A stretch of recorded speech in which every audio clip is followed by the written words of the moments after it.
Hey y'all, welcome back to our video series. I'm Peyton and I'm joined by Corey and Yaila. And today we are talking to all of you empaths and sensitives out there. And our topic today is how not to absorb other people's energy. This is one of the biggest things that we teach in the intuitive world. It is such an important and really a critical life skill right now. And we're going to talk a little bit about how you do that. So, Corey, how do you help people not absorb the energy that doesn't belong to them? Wow, this is probably my favorite topic because when I started doing energy work, I was picking up everybody's energy, and I'll never forget. I went to my first experience with an energy worker, and I was like, "Just turn this off. Turn this off." No, you don't want to do that. And I said, "Well, then you got to teach me how to manage it because I cannot go around picking up and feeling everybody's energy." It had put me in a state of PTSD. It's really what it had done because I'm an empath. So,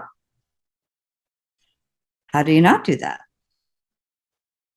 Energy protection. That's, the whole reason. All right, 90%. The reason why I went into energy work and learning it and now teaching it to clients, students, is for the energy protections. And 9 times out of 10, that's what people want to learn. They don't really know. Some really know it, some don't know it really until we talk about it. So energy protection is a big one. Now, there's lots of ways to do that. But one of the ways to do it is, I started doing it before I even really enrolled in a long-term classes, clairvoyant classes, was I would call in Archangel Michael, to guard me and protect me and to keep me from harm's way and only allow love in and love out. And I found that when I did that, I did not pick up other people's energy. To this day, I still use that. That's not all I use, but it's still always Archangel Michael. I love me my Archangel Michael. Also, first of all, recognizing that you're picking up other people's energy. That's a biggie because we do get used to feeling anxiety, maybe feeling a burst of anger, or just, as my daughter loves to say, just having the plain old feels out of nowhere. That's an indication that you're picking up somebody else's energy. So how do you stop that? First is recognizing it. Asking, is this my energy or is this somebody else's energy? Because energy is either ours or not ours. And grounding it out.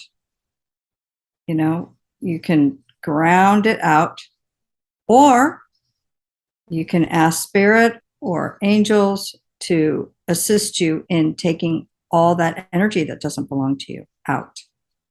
And it's amazing. Most of us, before we even start this energy work, and most of us really in the world have no idea that we're carrying around everybody else's energy. It's just our norm until you start eliminating it by grounding it out, taking it out, and finding what really your own frequency is. That's a biggie.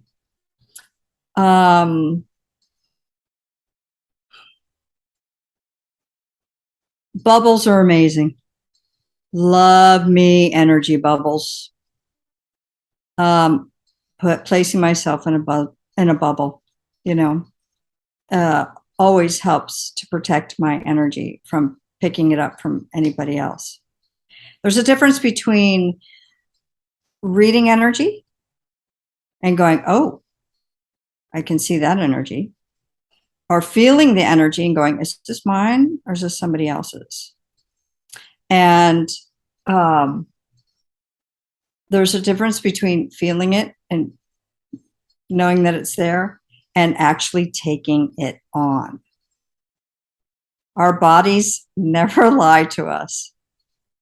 And so if suddenly you get a mood swing or suddenly get emotional, or maybe sometimes suddenly just get really tired, you're taking on somebody else's energy. So you ground it out, you get it out of your body, out of your energy field.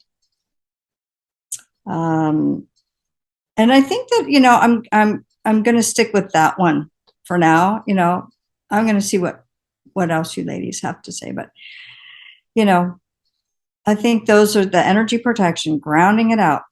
Those are the big ones, and how to recognize it, because I didn't know. I had no idea. I just wasn't even in my body. It was just like PTSD, just wired for sound. So, all right. Well, what have you got, Yaila? Thank you, Corey.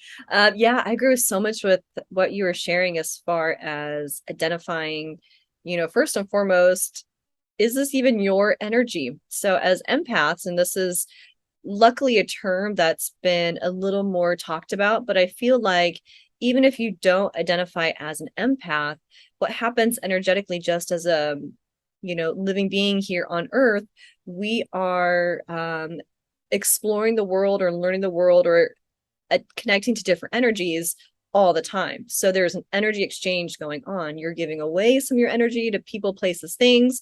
You're taking on the energy of people, places, and things. And if you do not have some type of practice put in place to separate your energy from those energies, you are going to feel everybody else's stuff and everything else way more than your own energy. And very similar to Corey, when I worked as a health coach for a few years, it was something that I was very excited to do. I loved it, but did not know that the 15, 20 calls a day, back-to-back phone calls, I was taking on so much more energy than what my body was used to. And I got burned out so fast. So I luckily stumbled upon a school that taught me tools how to separate my energy from other people. So for starters, look at either spiritual leaders or teachers or some type of practice that will teach you how to separate your energy. And even as a health coach, looking back now, identifying, you know, what those tools were. I didn't understand why in some of my health coaching certifications, they would teach you how to do like some type of separation form. So in the theta healing training I took, they teach you how to kind of zip your energy up in your own bubble. You zip whoever you're working with into their bubble, you know, almost like put them in their own little energetic force field, so to speak. In the school that Corey, Peyton, and myself met each other through, they taught you how to put they use roses quite a bit. So it's almost like a separation rose that kind of keeps your energy in your own space and everybody else is in theirs. As a health coach and even like a therapy practice, there's one of the coaching certifications where you would kind of like, you know, imagine you had the other person's energy that you were working with and yours, you just kind of rub them together and then you would separate the energy this way. I mean, there's like physical things that you can do. There's meditation things that you can do. And these are just a few examples I'm giving you.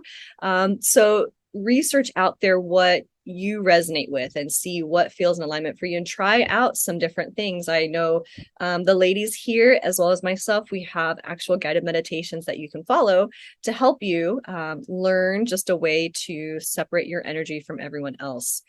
As an empath, before I learned the energy tools, I was always drawn to bodies of water. And so one of the ways that I would separate my energy, which, you know, unconsciously knowing or, you know, not consciously knowing what I was doing, I would sometimes just crave a Epsom salt bath and I would just soak in the tub for like 20 minutes and I would always feel so much better because there's just something about letting my body release whatever energies were around it. So get yourself in some water. You know, salt water is highly recommended from time to time. Other modalities, there you've maybe heard of Palo Santo or sage. It's an actual earth element.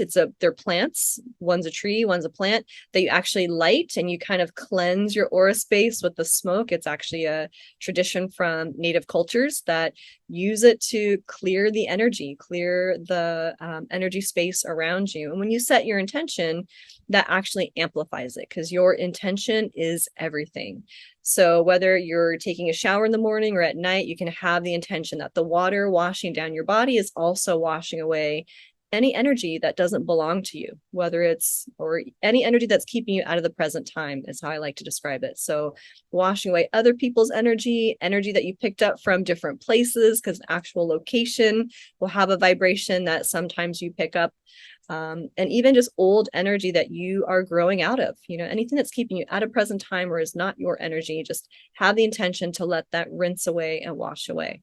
And have some type of intentional practice to be in your own energy field. When Corey was saying bubbles are a great thing, it could be as simple as putting yourself in your own energy bubble. We call that your aura, and really just define the edge of your aura. I imagine a bright color on the edge of mine, and I just kind of have it as my own little space. And so when I start to feel, Corey was really great about describing emotions that can pop up, frustration, anger, sadness. All of a sudden, maybe you feel yourself getting stirred up or swirly or just different, just a little bit off. I started feeling burnt out when it was a continual thing. When you start to feel off in any way, shape, or form, try out some different modality as far as how to separate your energy from everyone else and everything else. Some people like to use crystals as well. Crystals can also pick up other energies, so make sure you're giving them a little cleansing too. And there's different ways to do that. But your intention is the biggest piece. So having in your awareness is kind of why we decided to do this video, that your energy exchanges with other people, situations, and things, and your intention to separate that is huge. So start there. So how about you, Peyton? What would you recommend? This is such an important topic, and I love everything that you guys shared. I think you hit on a lot of the things that I would say, which is no surprise since we were trained very similarly.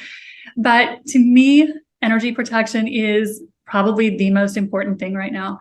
Of all of our bag of tricks as intuitive teachers, to me, this is a non-negotiable at this point in the world. To me, I would not, start my day without finding or using practices to separate myself from everyone else's energy. And one of the reasons for that is just as we go about our daily life, we pick up energy everywhere we go. Everyone we are standing in line with at the grocery store, everyone we are stuck in traffic with, everyone that we work with or talk to, we are exchanging energy. It's just what we do. And in energy circles, we always say energy isn't good or bad. It is just yours or not yours. And we just don't want to have anyone else's energy in our energy fields right now. It's just the things that can happen when you have a lot of other people's energy is it can just completely burn you out. We are not made to handle energy that does not belong to us. And so what I didn't realize when I was first starting out, as you guys mentioned, how much we can absorb from other people. And so when we are full of other people's energy, and especially if we are empaths or starseeds who are highly sensitive, we tend to be little sponges. So we soak up the energy of everyone around us. And if we're not cleaning that out, it's like sitting in a dirty sink. And so we are just sitting in dirty energy. And the reason that this is so important is because we don't realize how bad it makes us feel. And so when I was first starting to learn about this concept, what I realized is the more I was coated with other people's energy, the more anxiety I felt, the worse I felt in my body, the more tired I was, the more easily frustrated I got. And all of it was a lot had to do with what I was picking up from other people. Because I still remember the first time in my training where I finally got my energy field clear of everyone else's energy. And I went home that night and went to bed. and my mind was just peaceful and quiet. It had never been like that because I had never gotten everyone else's energy out of my space. And so when I realized what it felt like to actually sit in just my energy, I realized how bad it feels when we are picking up stuff that doesn't belong to us. And I had no idea how profound this can be. This is not just a little whisper of something here and there. It can really make you feel not good if you are picking up and carrying other people's energy, especially in the times we are going through right now. We do not want to be absorbing anything that doesn't belong to us. So we don't always realize what the impact really is on our lives and our bodies if we're not using certain easy tools to keep ourselves clean. And it's really just a matter to me of energy hygiene. Just like you would always brush your teeth, like you would take your shower, we want to be using our energy protection tools right now because it's just, we feel so much better when we do. And right now, especially as things get a little crazier in the world around us, more and more people are clinging like life rafts to anyone who has a higher vibration than them. And so it is very easy if you are a sensitive to find you are doing the work for half of the people you know who are grounding their energy through you or being energy vampires from you. And a way that we stop this is by making sure we are not taking on anyone else's energy. And like the ladies explained, and I won't go back over it, the best way to do this is through energy protection tools. And the three of us are like broken records when it comes to energy protection.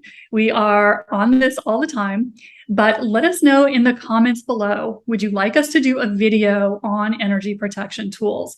We did one a long time ago, and Yaila just gave y'all some great examples, but there are so many ways to protect your energy very simply. This isn't a huge thing. It can take you less than 5 minutes to do it.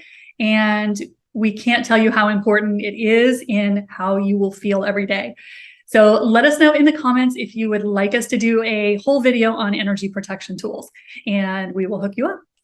So this really is, again, one of the most important things for us as light workers and starseeds is to keep our energy fields clean. And you will feel so much better if you do that. So anyway, I agree with what you ladies have said. And for me, a couple other things that come up when we talk about keeping our energy separated from other people is having good boundaries. That is another one that can really be helpful if you have a tendency to be empathic, be intuitive, and absorb other people's energy. And one other thing that the Pleiadians have been saying lately is that they encourage us to do some house cleaning, to start to cut ties with any sources of negative input into our lives. So where are you still hanging out with negative or toxic people, with people who won't do their own work? All of these things can be ways we pick up energy that doesn't belong to us. So the more we can do some house cleaning and keep a clear energy field, the more we continue to keep our vibration high. So anyway, guys, thank you so much for tuning into our video today. We always appreciate you, and we are so thankful for your comments, your likes, your shares, and your follows. And always let us know, what have we not covered yet that you would like to know about? Make sure you check out our video. It is getting to be pretty considerable in size. But if there's something we haven't addressed, let us know, and we will get on that. Thank you so much, guys. We'll see you next time. Bye.